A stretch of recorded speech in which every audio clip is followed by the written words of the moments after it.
In this session, we will cover hyphenated techniques and spectroscopic techniques. Before we go further, I must explain that all techniques like chromatographic techniques or spectroscopic techniques, they are all indicative. They are not confirmatory. Indicative because they only indicate with reference to what we carry out the experiment with.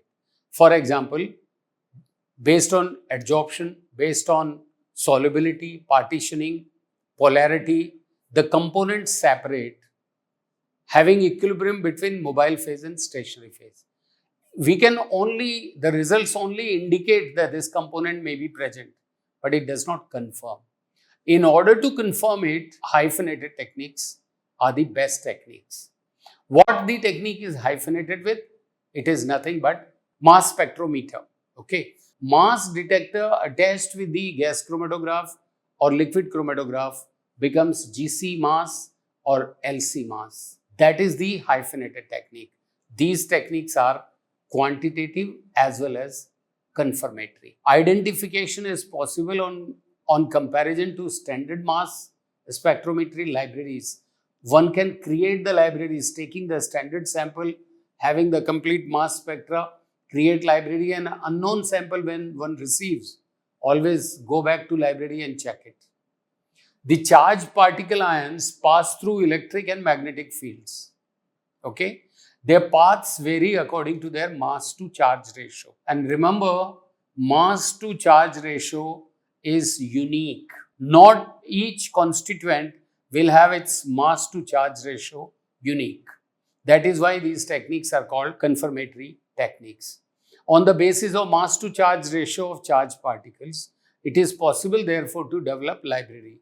As I just said, if you have library, standard library, unknown compounds can be determined. This is the technique which can help us even differentiate isotopic composition of the elements. If we can even determine the structure of the organic compounds. How do we do the structure? First fragmentation will give us the mass. Those fragments we can further fragment. We can have mass, like GC mass, LC mass. When I say first mass, that means fragment, mass by charge ratio, I do it. And for each fragment, I can further, it is possible to fragment it. Further fragmentation will clarify what the structure is. So, LC mass, GC mass, and LC mass, GC mass will be the best for confirmatory and to find out the structure. What is the structure of the component? Not just the elements present, but its structure.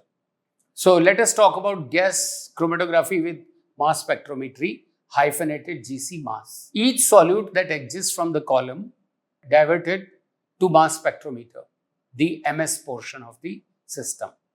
Okay. Each gaseous solute eluting out of the gas chromatograph goes to the mass spectrometer detector, ionizes there, and it becomes in the form of an electron beam.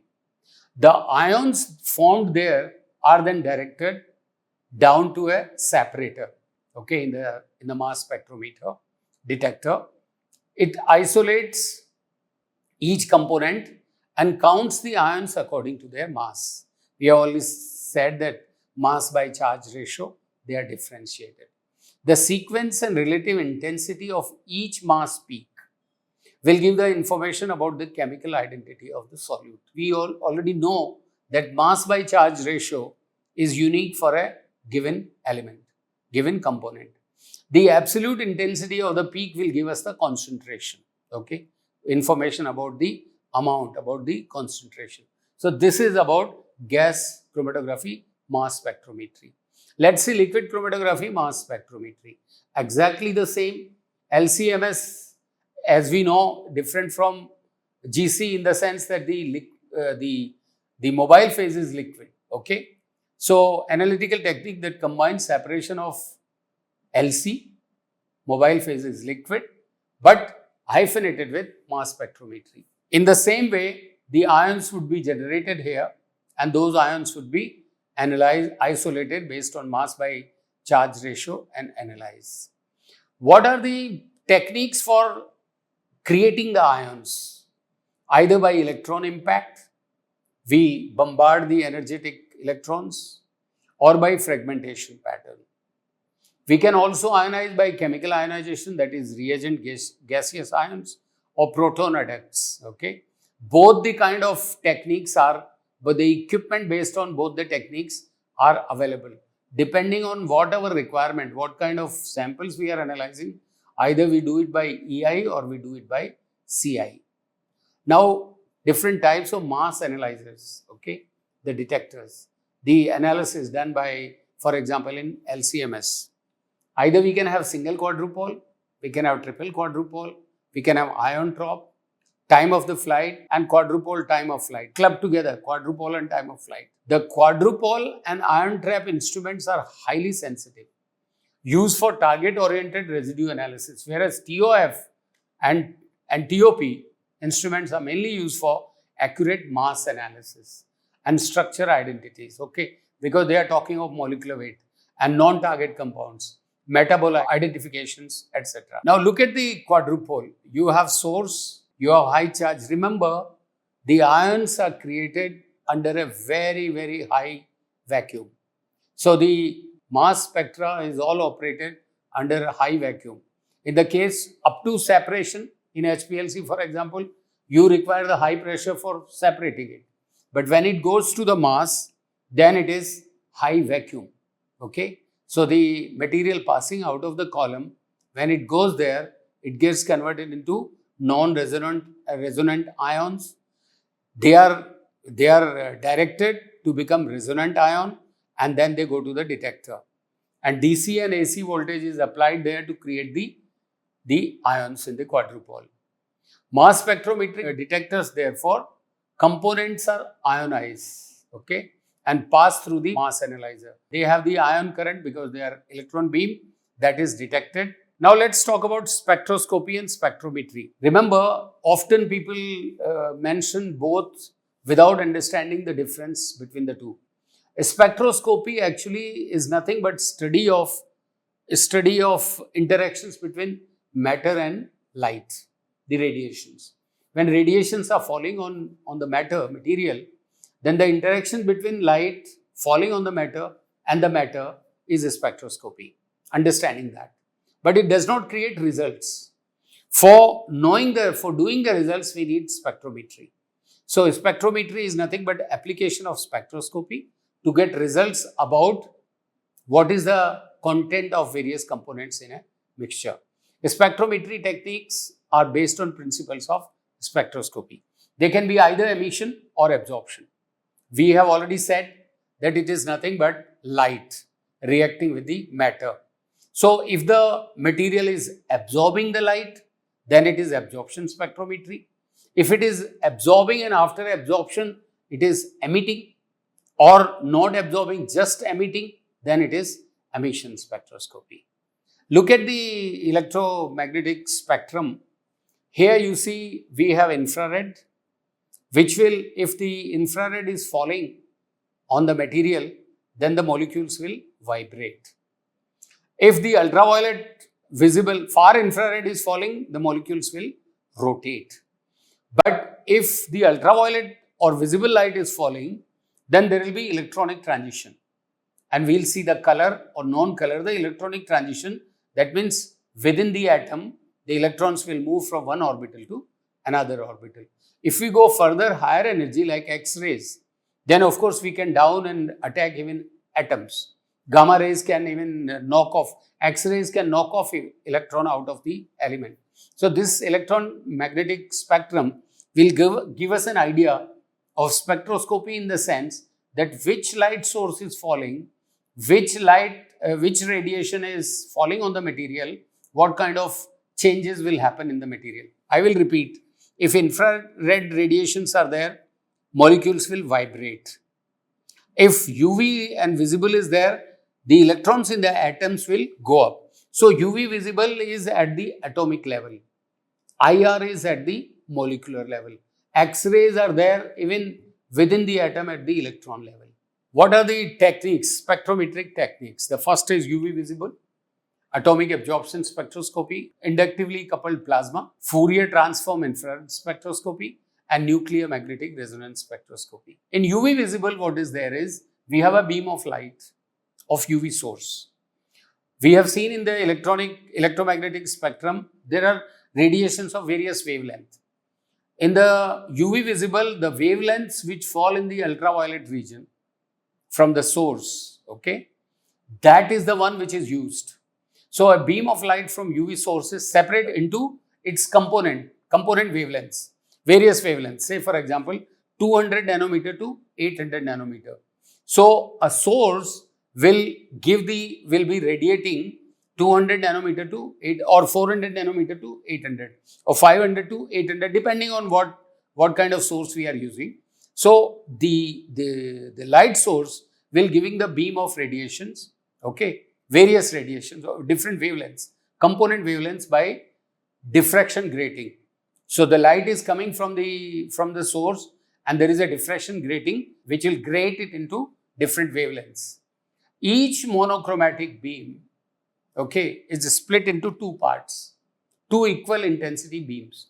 So that means there is one beam which is coming of wavelength, say for example 490 nanometer. This beam will be split into equal intensity two beams. One beam will pass through the sample, okay, and the other beam will pass through the solvent in which sample is present. And the comparison is made to know how much is the sample containing the particular component. The law that is followed here is Lambert-Beer law. So imagine that the beam of a given intensity, a beam of a given wavelength is passing through solvent in which the material is dissolved. Then the intensity, for example, is I0. The same intensity, same wavelength beam is passing through the sample. Let us say intensity is I. Okay. So they are measured by the UV visible spectrometer. Now electronic detector, and they are compared. Now suppose there is transmittance, T will be I upon I0. What is I? That the intensity of the sample divided by intensity of the solvent. And absorbance will be, as per Lambert-Beer law, absorbance will be A is equal to log I0 by I. I0 is what? The solvent. I is what? The intensity of the sample. Assume that there is no absorption at a given wavelength. Okay. That means I is equal to I0. Whatever the solvent intensity is there, sample intensity, because there is no absorption. If there is no absorption, then T will be 1. Okay. Because absorbance is equal to log I0 by I. Okay. And T is equal to I by I0. If both are same, then T is equal to 1. And A will be 0 because there is no absorption at all. But if it absorbs, then the intensity of sample will be less than the intensity of the solvent. Obviously, because some light is absorbed, some UV light is absorbed by the sample.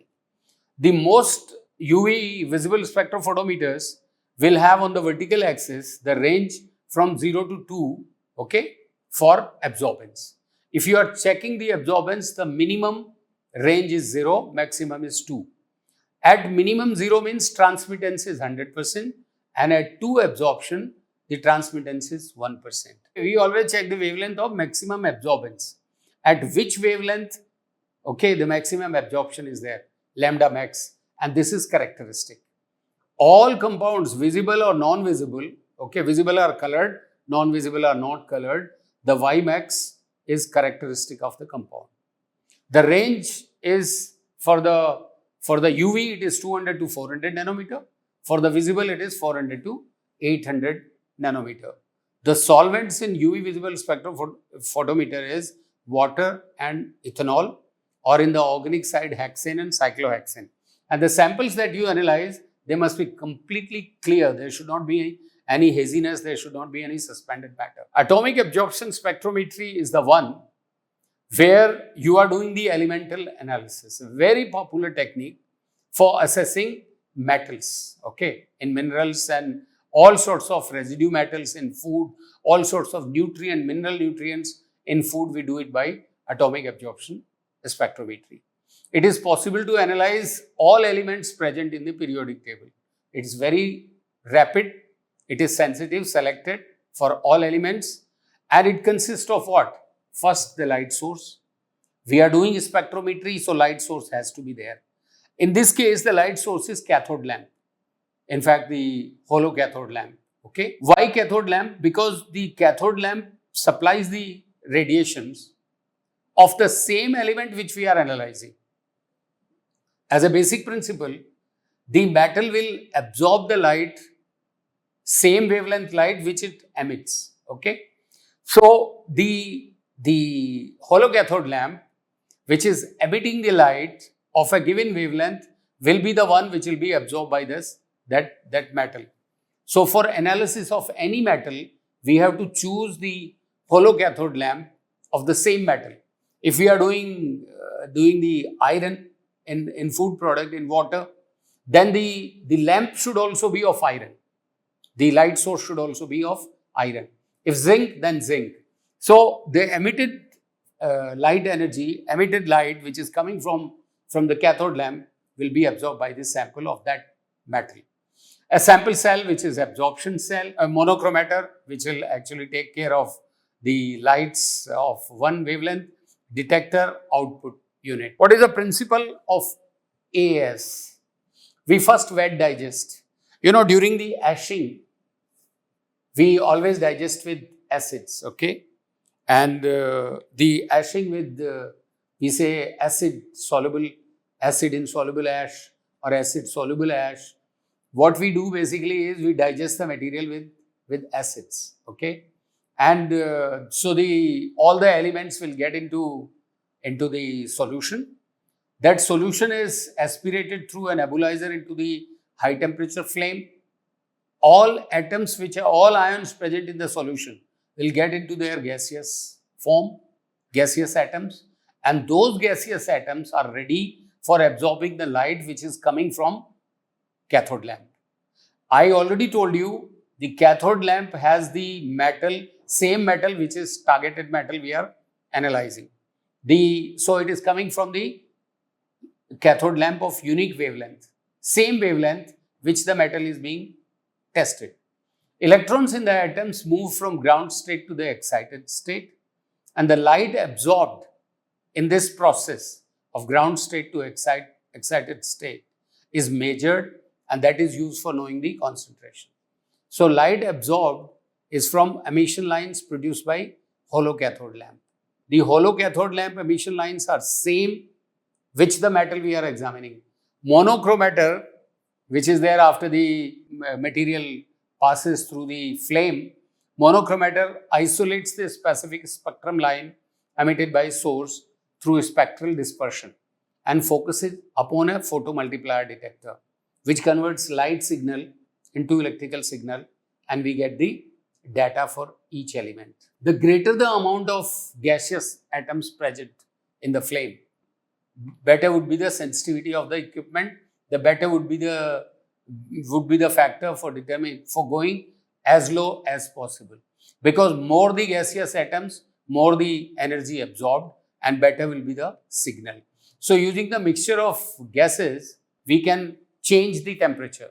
Say, for example, the general temperature is about 2700 degrees centigrade of the flame.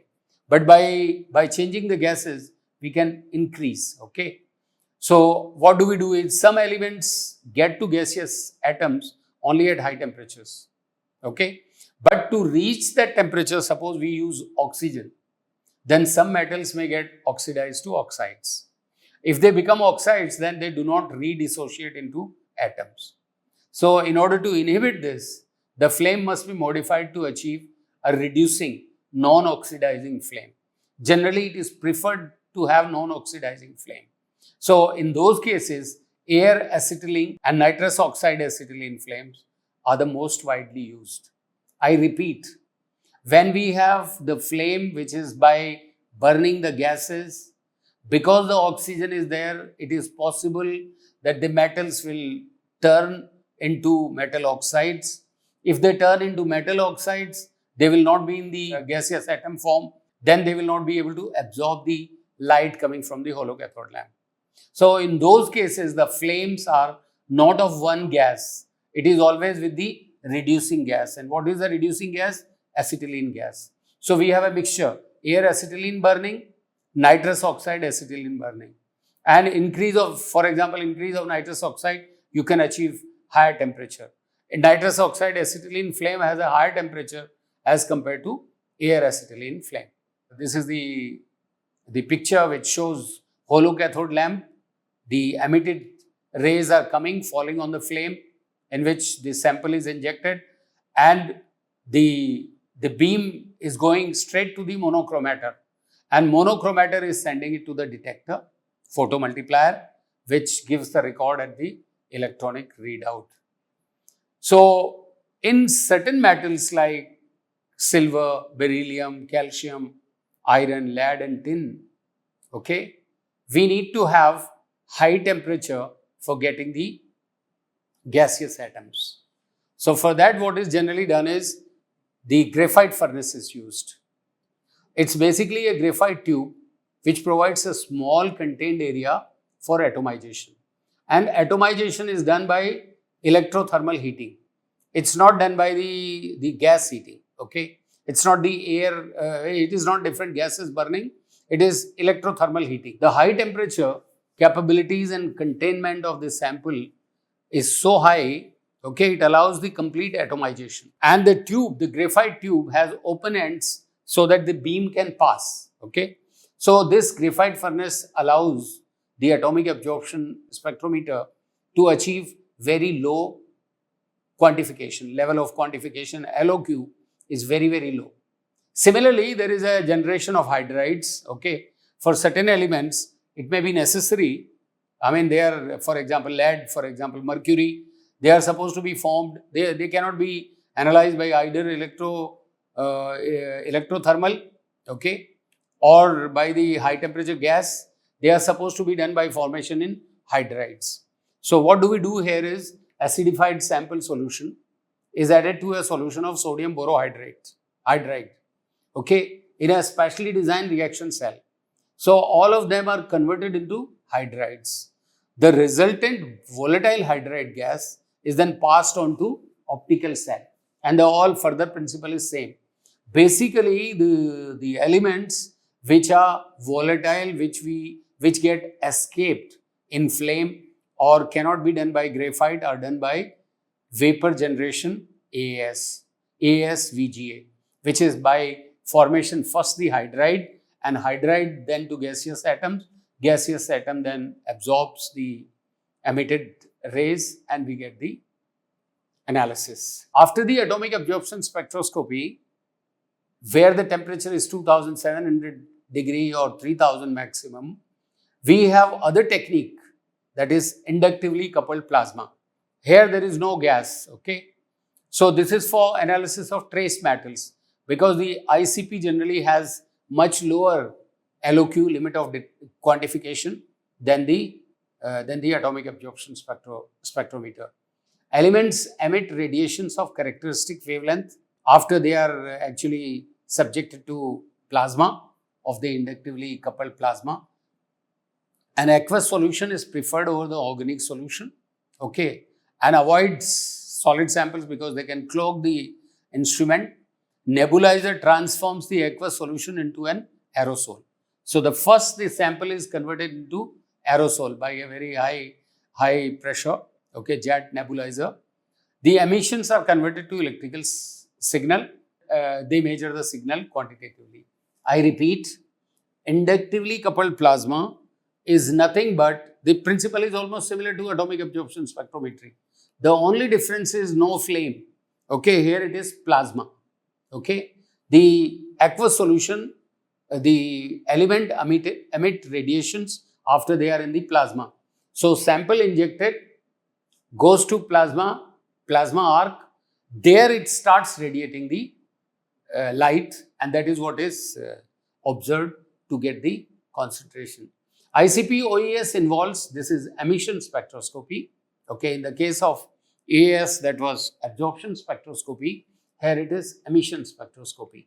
I once again repeat, for analysis of trace metals in food samples, elements which are there in the plasma due to high temperature, more than 5000 degrees centigrade, can go up to 10,000.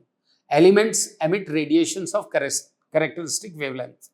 So when an aqueous solution goes to plasma, the elements emit radiations of characteristic wavelength. Okay, the emissions are converted into electrical signal, and that electrical signal is measured for quantitative analysis. The ICP OES involves sample introduction system. Okay, nebulizer. It has to be very high pressure nebulizer. Okay, like small droplets. ICP torch, which is the plasma. High frequency generator, transfer optics and spectrometer and computer interface. Temperature is generally more than 5000 degrees. Okay. Wavelength of light, it is used to separate element specific wavelengths of light and to focus the resolved light onto the detector as efficiently as possible. So when the light exists, the mono or polychromator, okay, it is focused onto the detector, and the derived signal are processed to quantify this. In the case of atomic emission technique, which is ICP, argon plasma, okay, is the one which is used as an excitation source. Sample atoms experience full energy of the plasma source.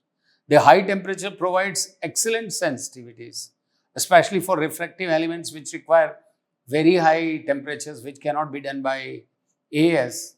And by monitoring several wavelengths, either all at once or in program sequence, many elements can be detected by one automated analysis in much better way than AAS. Let's talk about other spectroscopic technique, that is FTIR. We have already talked about what infrared does.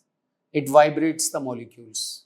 So infrared spectroscopy basically is for the radiations which are from 400 centimeter inverse to 4000 centimeter inverse. It is vibration, stretching and bending. So various functional groups will have characteristic frequency at which they will vibrate. So in the IR spectra, we will have several peaks based on which we will find out whether the group aldehyde is present or ketone is present, whether amine is present, which functional group is present. So the IR spectra is from 400 centimeter inverse to 4000. On the higher side is stretching, on the lower side is bending, because the vibration can be stretching and bending. Each peak in TR spectrum corresponds to stretching and bending groups. IR spectrum consists of bands, for example, proteins, carbohydrates, lipids, they all can be characterized by FTIR. It evaluates the data using multivariate statistical analysis. That's why it becomes FTIR. So it is used for characterization of essential oils in various spices, evaluation of trans fats in oils and fats. So it's a very useful technique. Let us talk about the technique thermogravimetry. As the name suggests, thermo and gravimetry. What do we do here is we measure the weight of the food sample which is being heated at a constant rate, given rate, okay, and with time we measure the weight.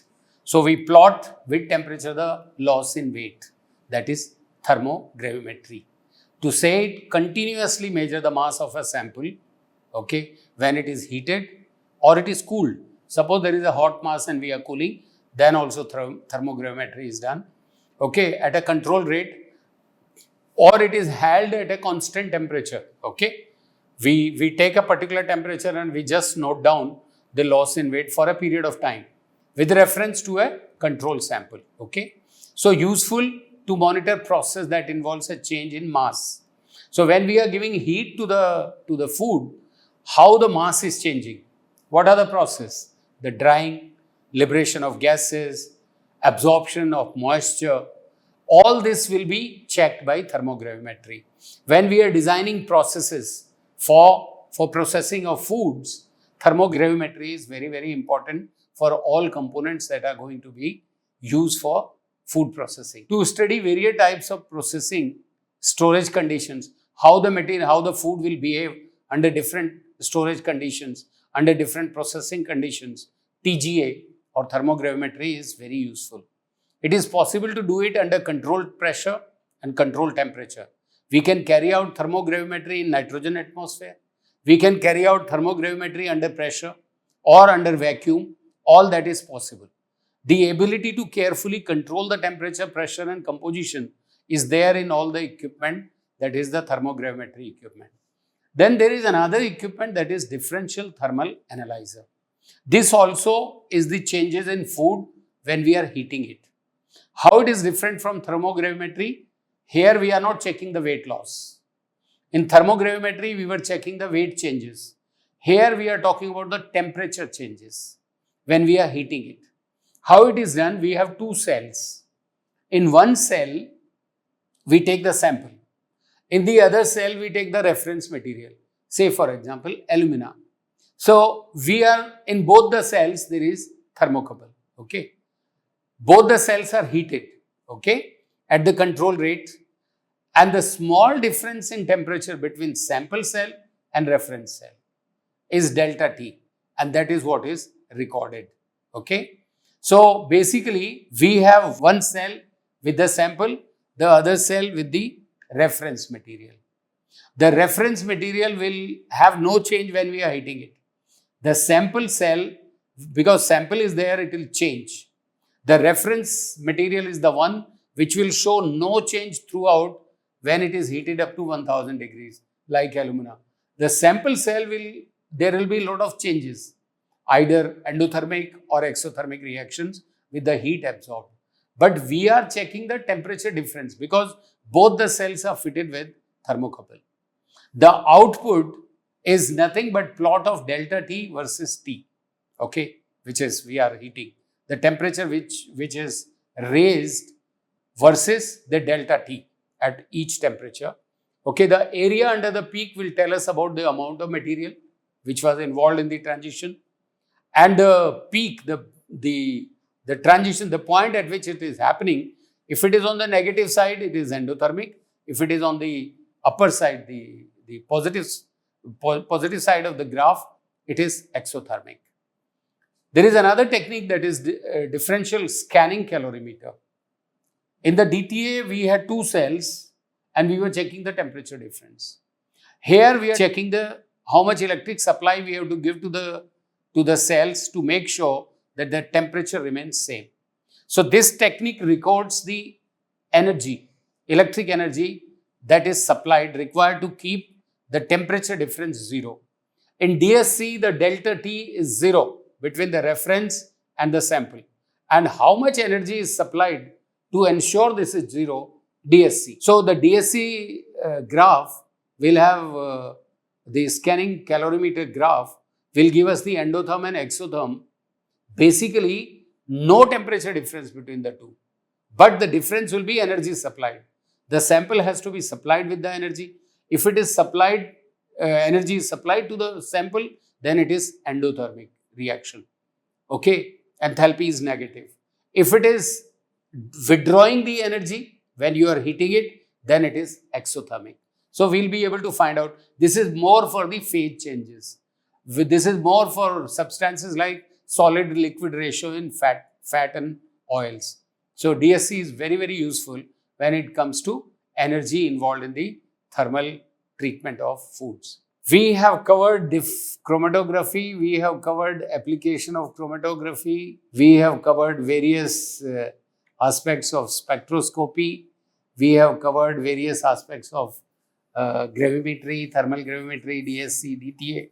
I hope you enjoyed the session. Thank you very much.